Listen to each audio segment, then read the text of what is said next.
Hello friends, welcome to Fast Mind Law Academy. कैसे हैं आप? आज की सीरीज में हम देखेंगे गोलकनाथ केस। बेहद इम्पोर्टेंट और बहुत सारे इश्यूज को अपने अंदर रखने वाला ये एक केस है जिसका नाम है Golaknath versus state of Punjab. इससे पहले बहुत सारे केसेस हमने देखे थे जिसमें हम शंकरी प्रसाद को देख चुके थे, जिसमें हम Sajjan Singh versus state of Rajasthan को देख चुके थे।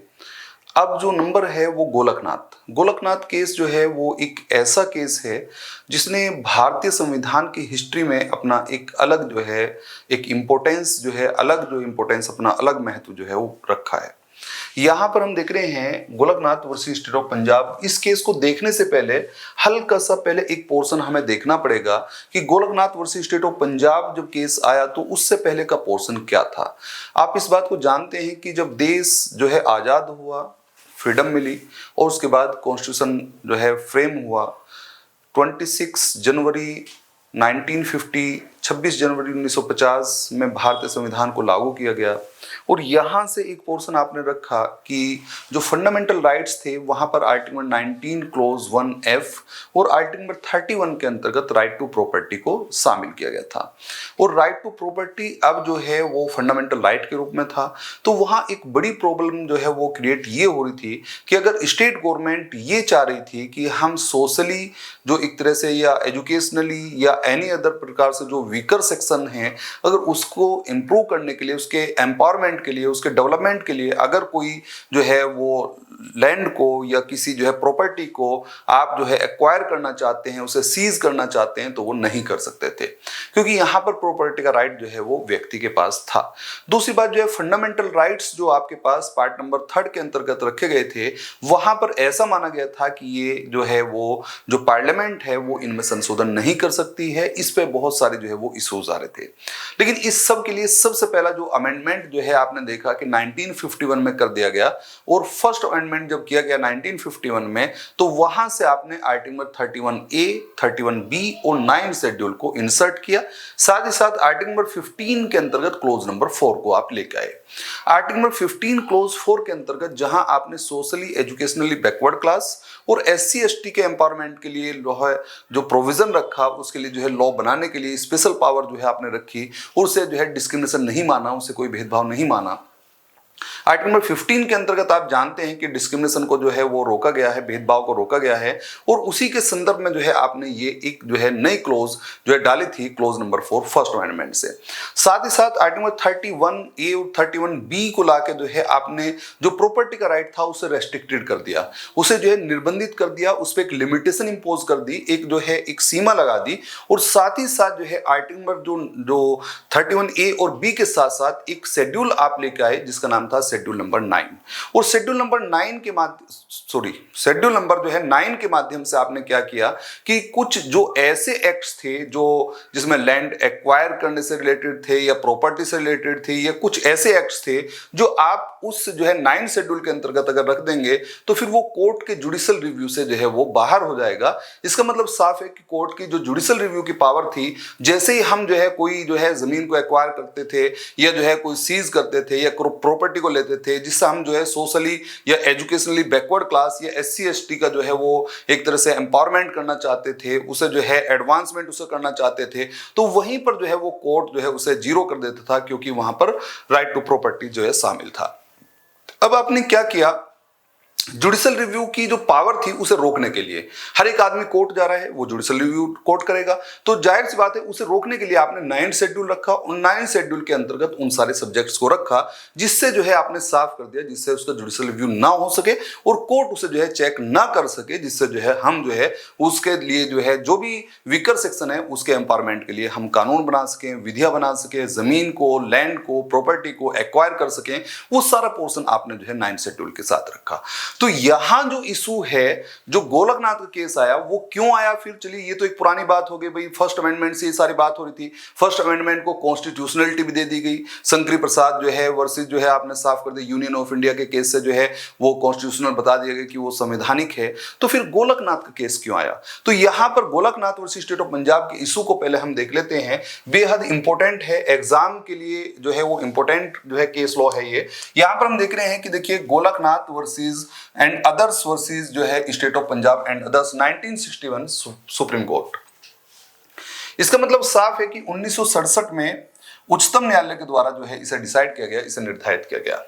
और इशूज इसमें नॉर्मली दो इशू बहुत इंपॉर्टेंट थे, इन इश्यूज को जानना जरूरी है। जैसे आप जो है 9 शेड्यूल को लेकर आए थे आप फर्स्ट अमेंडमेंट से, और उसमें कुछ सब्जेक्ट्स आपने रखे थे जिसमें जो है लैंड एक्वायर से संबंधित जो है चीजें थी, उसी प्रकार से 7th एक अमेंडमेंट 17th अमेंडमेंट किया गया 17वां संविधान संशोधन 1964 में, और यहां से 44th एक्ट्स है ना, 44 एक्ट जो है इंक्लूड किए गए इन द 9th शेड्यूल। 9वीं अनुसूची में 44 जो है अधिनियमों को रख दिया गया जो लैंड या प्रॉपर्टी के एक्विजिशन से रिलेटेड थे, जो लैंड या प्रॉपर्टी को एक्वायर करने से रिलेटेड थे, जिससे जो है वो शेड्यूल कास्ट, शेड्यूल ट्राइब्स और जो वीकर सेक्शंस था उसके लिए जो है एडवांसमेंट के लिए, उसके एम्पावरमेंट के लिए आपने इन सारे एक्ट्स को जो है इस अमेंडमेंट के माध्यम से 9 शेड्यूल के अंतर्गत रख दिया, जिससे जो है कोर्ट जो है वो इसका जो है जुडिशियल रिव्यू ना कर सके। ये एक बड़ा इशू था कि क्या इस प्रकार से आप प्रॉपर्टी को छीन लेंगे, क्या इस प्रकार से जो है स्टेट जो है वो लॉ की प्रॉपर्टी को जो है एक्वायर कर सकता है,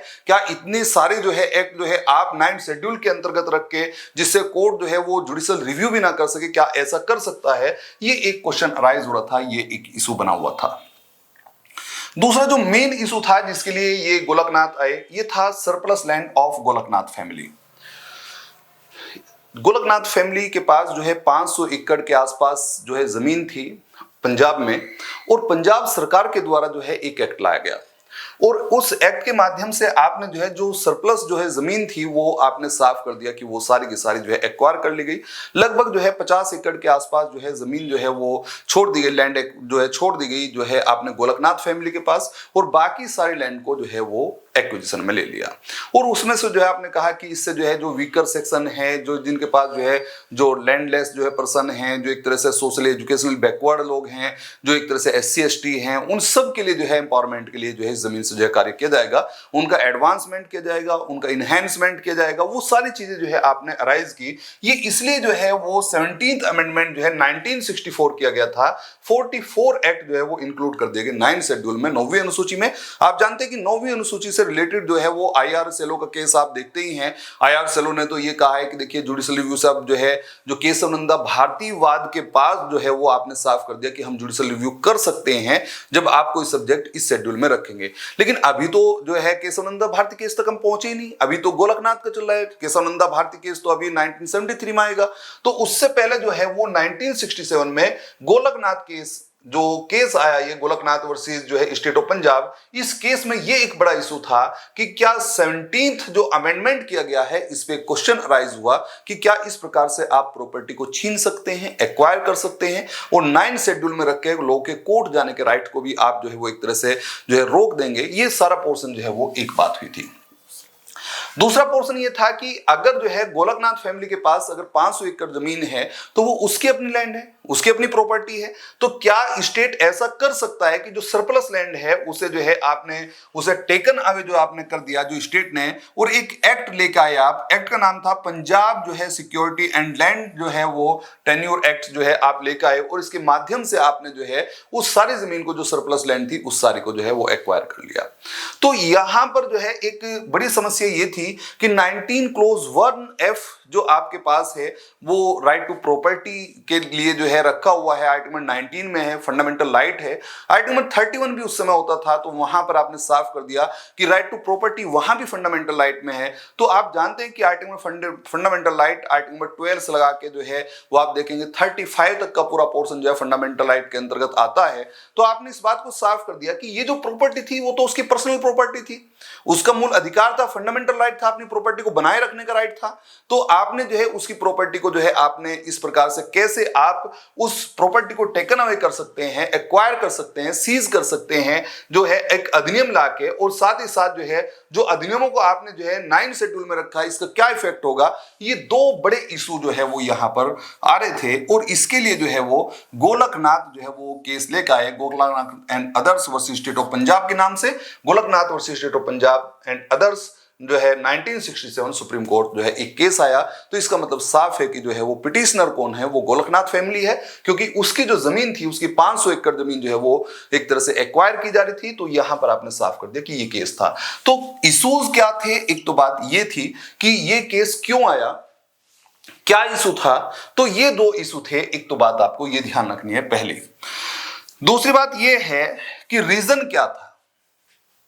भाई क्या रीजन था? रीजन आप जान रहे हैं कि देखिए, फर्स्ट अमेंडमेंट 1951 हो चुका था। एक बड़ा कारण ये था, शंकरी प्रसाद वर्सेस यूनियन ऑफ इंडिया और साथ ही साथ जो है Sajjan Singh versus state of Rajasthan, दोनों केस पहले आ चुके थे और दोनों ने इस बात को कहा था कि पार्लियामेंट के पास पावर है, संसद के पास पावर है कि वो फंडामेंटल राइट में अमेंड कर सकते हैं, मूल अधिकारों में संशोधन कर सकते हैं, कोई ऐसा पोर्शन नहीं है। ये बात आपने साफ कर दी।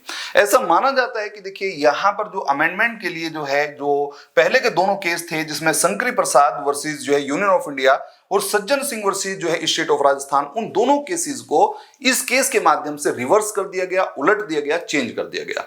इसका मतलब साफ है कि जो है अब जो पहले शंकरी प्रसाद के केस में कहा गया था, जो सज्जन सिंह के केस में कहा गया था, शंकरी प्रसाद और सज्जन सिंह का तो सिमिलर पोर्शन था, तो वहां पर आपने साफ कर दिया, गोलकनाथ केस ने उन दोनों केसेस को जो है वो रिवर्स कर दिया, चेंज कर दिया। अब समस्या ये भी है कि क्या सुप्रीम कोर्ट का एक जजमेंट है, तो आर्टिकल नंबर 1 जो है 141 के अंतर्गत हम देखते हैं, आर्टिकल नंबर 141 के अंतर्गत कि जो सुप्रीम कोर्ट के जजमेंट्स होते हैं वो सभी कोर्ट्स पे बाइंडिंग फोर्स रखते हैं और वो बाइंड होते हैं, वो लॉ का काम करते हैं, उसे विधि माना जाता है।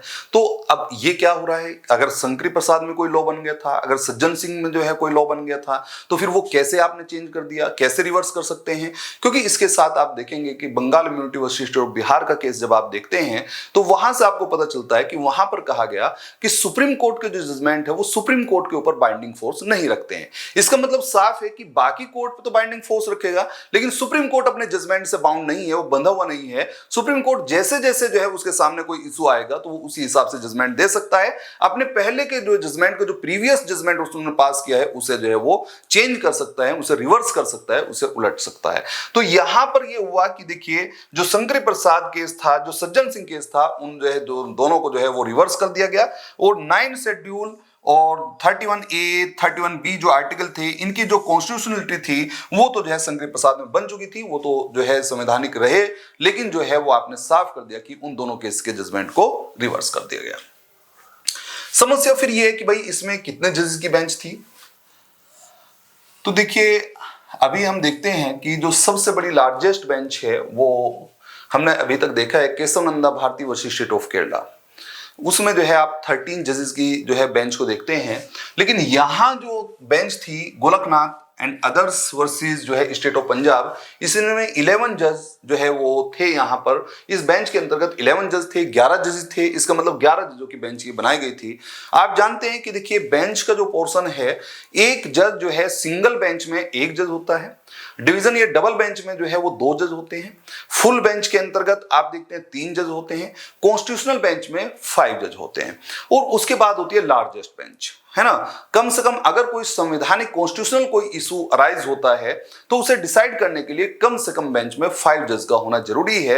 उससे ऊपर जितने जज होंगे वो हो सकते हैं। तो इसका मतलब साफ है कि ये कॉन्स्टिट्यूशनल बेंच तो थी, साथ ही साथ जो है उस समय की लार्जेस्ट बेंच थी, क्योंकि केशव नंदा भारती केस बाद में आया, उस समय की ये लार्जेस्ट बेंच थी। 11 जो है जजेस इसमें थे, ये बात आपने साफ कर दी।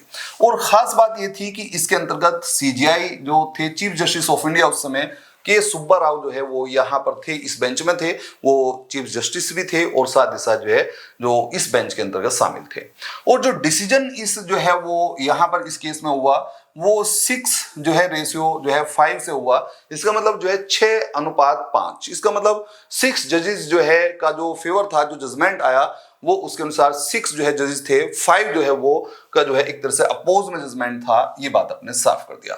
और खास बात यह है कि जो पिटिशनर हैं, पिटिशनर की जो काउंसिल थी, जो आपने साफ कर दिया, वो रोहिंटन फाली नरीमन, जो एक तरह से बाद में जो है जज भी हुए। आपने इस बात को देखा कि बेहद जो है वो आपने एक फेमस जो है ये काउंसिल हैं, और उन्होंने एक प्रॉपर तरीके से जिस प्रकार से आर्ग्यू किए, उससे जो है वो कोर्ट पूरे तरीके से जो पहले की जो चीजें थी उन्हें रिवर्स करने के लिए एक तरह से बाउंड हो गया, बाध्य हो गया। आपने कहा ऐसा क्या हुआ इन्होंने पूरा जो अपना आर्गुमेंट रखा, उन्होंने जो है वो जर्मनी का कॉन्स्टिट्यूशन के माध्यम से भी आपको दिखाया कि किस प्रकार से जो है वो अमेंडमेंट पे कैसे लिमिटेशन जो है वो लगाई गई है। साथ ही साथ अदर जो कंट्री के कॉन्स्टिट्यूशन है उन सब की भी बात हुई, और लास्टली जो है वो अपने आर्गुमेंट में इस बात को रखा, जो जो आर्गुमेंट में कहा वो सारी चीज जो है वो कोर्ट ने फॉलो की। कोर्ट ने वो आर्गुमेंट के आधार पे क्या जजमेंट किया, वो 11 पॉइंट जो इंपॉर्टेंट मुझे लगे वो सारे पॉइंट्स मैंने लिए हैं जो आपके जो है वो एग्जाम के लिए इंपॉर्टेंट है।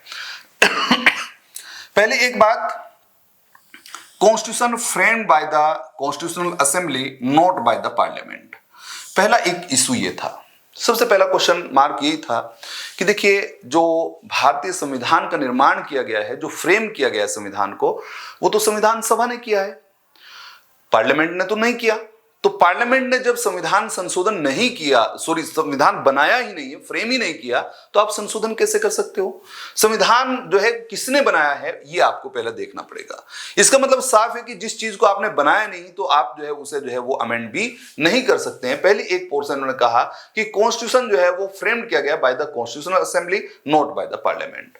दूसरी बात, जो आप कह रहे हो कि हम आर्टिकल नंबर 368 के अनुसार जो है अमेंडमेंट किया आपने, तो आपने कहा द वर्ड जो है वो आपने कहा power of amendment is not in the article number 368।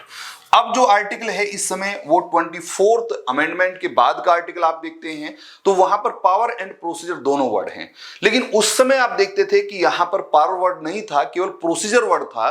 तो इसका मतलब साफ है कि जो वर्ड है power of amendment is not जो है, इसका मतलब ये है ही नहीं। जो एक तरह संविधान संशोधन की जो शक्ति है वो आर्टिकल नंबर 368 के अंतर्गत है ही नहीं, तो फिर आप अमेंड किस प्रकार से करेंगे? पावर कहां से आपके पास आ गई जब यहां पर पावर है ही नहीं।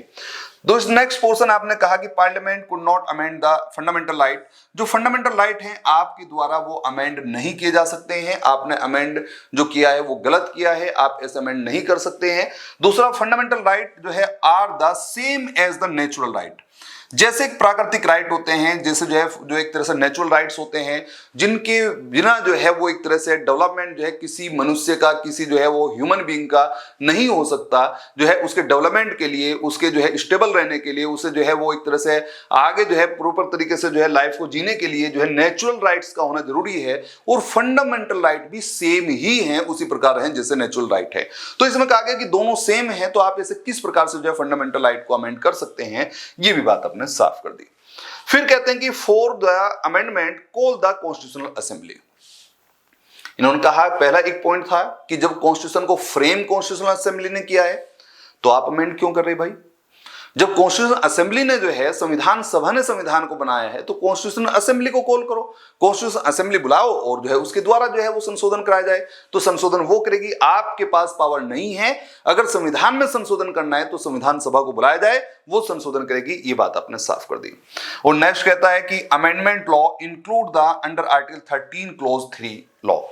जो अनुच्छेद जो है 13 क्लोज 3, अनुच्छेद 13 क्लोज 3 के अंतर्गत हम लॉ वर्ड को देखते हैं तो वहां आपने कहा था कि लॉ वर्ड में जो है वहां पर लॉ को डिफाइन किया और यह कहा कि देखिए वो सारे के सारे, चाहे वो कोई एक्ट हो, चाहे वो कोई रेगुलेशन हो, चाहे वो आपने ऑर्डिनेंस हो, चाहे वो कोई रूल्स हो, चाहे वो कोई नोटिफिकेशन हो, चाहे वो कोई कस्टम हो, चाहे वो यूसेज हो, आपने कहा कि देखिए वो सारी चीजें जो एक तरह से जो है वो फोर्स रखती हो लॉ का, जो विधि का प्रभाव रखते हो, वो सब के सब लॉ में शामिल होंगे। इसका मतलब कोर्ट उनका जुडिशियल रिव्यू कर सकता है। आप जानते हैं कि आर्टिकल 13 के अंतर्गत जुडिशियल रिव्यू की पावर को वेस्ट माना जाता है, निहित मानी जाती है कि जो न्यायिक पुनर्विलोकन की पावर है वो आर्टिकल 13 के अंतर्गत निहित है। तो जब आर्टिकल 13 के अंतर्गत जो है जुडिशियल रिव्यू की पावर निहित है तो कोर्ट जुडिशियल रिव्यू जो करेगा वो लॉ का करेगा। क्या लॉ जो बनाई गई है वो ऐसी लॉ तो नहीं है कि वो एक तरह से फंडामेंटल राइट के अगेंस्ट जारी हो, वो एक तरह से आपने साफ कर दिया इनकंसिस्टेंस तो नहीं है, वो असंगत तो नहीं है, वो यहां पर आपने साफ कर दिया जो है फंडामेंटल राइट के। तो ये जो चीजें थी आपने साफ कर दिया कि जो आप अमेंडमेंट कर रहे हो, जो अमेंडमेंट लॉ है वो इंक्लूड होगा अंडर आर्टिकल 13 क्लोज 3 लॉ। इसका मतलब हम जो है अमेंडमेंट के लॉ को भी आर्टिकल 13 क्लोज 3 में लॉ मानेंगे और उसका भी जुडिशियल रिव्यू करेंगे, उसे अलग नहीं मानेंगे। जुडिशियल रिव्यू उसका भी होगा, उसे भी चेक किया जाएगा और चेक करके उसे बैलेंस में लाया जाएगा। क्या वो जो है जो फंडामेंटल राइट है क्या उससे जो है वोलेट तो नहीं कर रहा है, उसके इनकंसिस्टेंस तो नहीं है, क्योंकि उस समय केशवानंदा भारती केस नहीं आया था तो बेसिक स्ट्रक्चर का प्रॉपर कॉन्सेप्ट कॉन्सेप्ट नहीं आया था अभी तक, तो फंडामेंटल राइट के आधार पे ही जुडिशियल रिव्यू किया जाता था। नेक्स्ट पोर्शन है under article 368 mention the word procedure only. इन्होंने कहा कि आर्टिकल 368 जो है वो केवल प्रोसीजर वर्ड को मेंशन करता है, केवल जो है जो प्रक्रिया है, प्रक्रिया शब्द को केवल जो है वो यहां पर जो है वो विहित किया गया है, प्रावधानित किया गया है, यहां पर पावर वर्ड नहीं है, ये भी बात आपने साफ कर दी। और फिर कहते हैं right to property is include under article 19 clause 1 F and 31। इसका मतलब साफ है कि अनुच्छेद 19 क्लोज 1F और आर्टिकल 31 के अंतर्गत जो है प्रॉपर्टी का राइट निहित है, वेस्टेड है, इसका मतलब साफ है, शामिल है।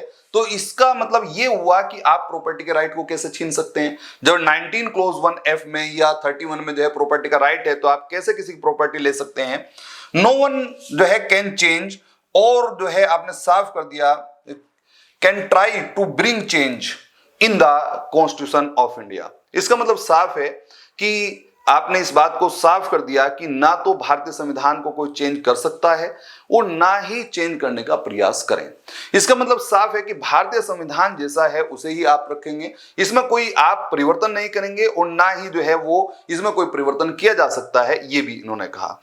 और साथ ही साथ idea of basic structure, basic structure का कॉन्सेप्ट आया तो प्रॉपर तरीके से जो है केशव नंदा भारती केस से, लेकिन ये विचार यहां पर जो है जो काउंसिल थी, जो पिटिशनर काउंसिल थी, उसने इस विचार को रखा था बेसिक स्ट्रक्चर कॉन्सेप्ट को कि इस आधार पे जो है अमेंड किए जाने चाहिए।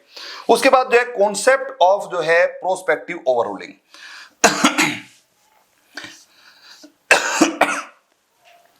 सबसे बड़ा एक पोर्शन ये हुआ कि कॉन्सेप्ट ऑफ प्रोस्पेक्टिव ओवररूलिंग का कॉन्सेप्ट यहां पर दिया, ये इसलिए दिया गया कि गवर्नमेंट ने जो है इस बात को कहा कि देखिए इस समय जब हम जो है 1967 के अंतर्गत 17th अमेंडमेंट को देख रहे हैं, तो 16 अमेंडमेंट तो पहले हो चुके, अब 1 से लगा के 16 अमेंडमेंट हो चुके।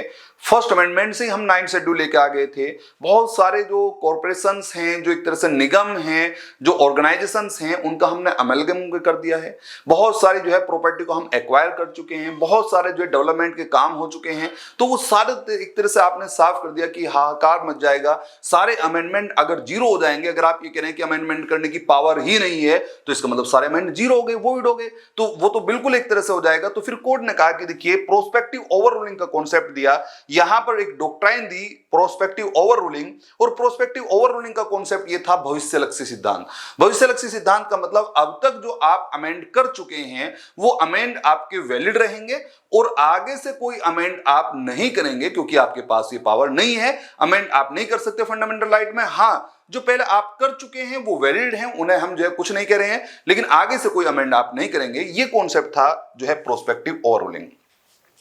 और भी कुछ कॉन्सेप्ट और भी थे, जैसे कि उन्होंने कहा कि अगर आप लॉ बनाना चाहते हैं तो आर्टिकल 245, 246 को फॉलो करिए। आप जो है 368 में क्यों जा रहे हैं, आप अमेंडमेंट क्यों करना चाहते हैं, अमेंडमेंट की तो पावर ही नहीं है। आपको विधि बनानी है तो आप जो है जो यूनियन लिस्ट है, स्टेट लिस्ट है, कंकरेंट लिस्ट है, 7 शेड्यूल के साथ आप उसे रीड करिए और आर्टिकल 245, 246 को फॉलो करिए और उसके अनुसार लॉ बनाइए। और अगर लॉ जो है वो ऐसा होगा कि कॉन्ट्रेरी हो या इनकंसिस्टेंस होगा अगर वो फंडामेंटल राइट के, तो हम उसे फिर यहां पर जो है वो उसका जुडिशियल रिव्यू करेंगे। तो यहां पर आपने इस बात को साफ कर दिया। ये वो केस था गोलकनाथ वर्सेस जो है स्टेट ऑफ पंजाब, जिसने जो है पूरे तरीके से जो पहले की जो हिस्ट्री थी, प्रीवियस हिस्ट्री, उसे बिल्कुल चेंज कर दिया, उसे बिल्कुल अलग कर दिया। और यहां से इन्होंने कहा कि देखिए फंडामेंटल राइट में आप कोई अमेंड नहीं कर सकते और पार्लियामेंट के पास कोई अमेंडमेंट की पावर नहीं है। आर्टिकल नंबर 368 को अगर आप लिटरली पढ़ेंगे, वर्ड टू वर्ड पढ़ेंगे, तो आपको पता चलेगा कि आपके पास संशोधन की कोई पावर नहीं है। और अगर आप संशोधन करते हैं तो वो बिल्कुल गलत है। आपके पास केवल प्रोसीजर है। आपको अगर लॉ को बनाना है तो आर्टिकल 245 और 246 के अनुसार जो है लॉ बनाइए और फिर उसका जुडिशियल रिव्यू जो है कराइए। तो ये पूरा का पूरा पोर्शन था Golaknath versus state of Punjab. मेरे जो है ख्याल से आपके लिए बेहद इंपॉर्टेंट केस है और इससे आपको नॉलेज मिलेगी। और इसके अलावा अगर कोई और केस ऐसा आपको दिखाई पड़े कि वो बेहद इंपॉर्टेंट है, तो उस समय जो है उसके लिए एक वीडियो तैयार करेंगे। हमारे पास जो कोर्सेज जो है पीसीएसजे और एपीओ के लिए, एचजेएस के लिए अलग अलग कोर्स चल रहे हैं, जिसमें हम हर रोज जो है स्टूडेंट्स जो है वो लिखवा के देखते हैं, राइटिंग स्किल जिससे इंप्रूव हो जाए। उनसे हर रोज जो है वो सुनने का प्रोग्राम रहता है, उनसे जो डेली सुना जाता है, पीछे का रिवीजन होता है, 2 घंटे क्लास होती है, लगातार जो है पोर्शन उसमें चलता है। तो जो लोग जो है हमारे कोर्स को ज्वाइन करना चाहते हैं, ऑफलाइन ऑनलाइन दोनों कोर्स है, तो वो ज्वाइन कर सकते हैं। वो जो है हमारे ऐप पे, और ऑफलाइन क्लास जो है वो मेरठ में है, तो यहाँ चलता है। आज के लिए धन्यवाद।